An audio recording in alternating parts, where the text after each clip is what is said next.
காங்கிரஸ் கட்சியின் 125வது துவக்க விழாவை முன்னிட்டு அதை நினைவு கூறும் வகையில் மத்திய அமைச்சர் ஜி.கே. வாசன் 125 புறாக்களை பறக்கவிட்டார். சென்னை ஆழ்வார்பேட்டையில் உள்ள அவரது அலுவலகத்தில் கட்சியினர் கேக் வெட்டியும் வாசனுக்கு பொன்னாடை போர்த்தியும் காங்கிரஸ் கட்சியின் துவக்க விழாவோடு புத்தாண்டையும் கொண்டாடினர்.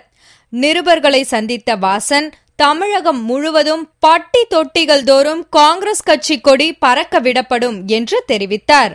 இந்தியா முழுவதும் காங்கிரஸ் பேர் இயக்கத்தினுடைய 125வது ஆண்டு விழா இந்த வருடம் முழுவதும் சிறப்பாக நடைபெறவிருக்கின்றது.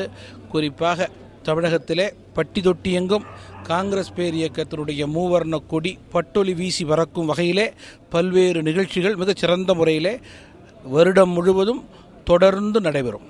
தமிழகத்தில் ஏற்கனவே காங்கிரஸ் கட்சி தலைவர் தங்கபாலு தலைமையில் கட்சி தலைமை அலுவலகமான சத்தியமூர்த்தி பவனில் 125 கிலோ கேக் வெட்டி கட்சியின் துவக்க விழாவை கொண்டாடினார்.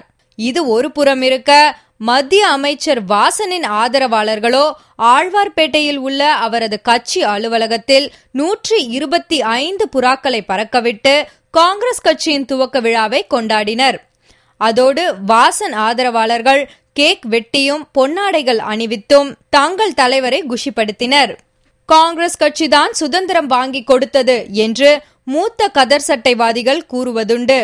இன்று கட்சிக்குள் கோஷ்டி பூசல்கள் சர்வ சாதாரணமாகிவிட்டது.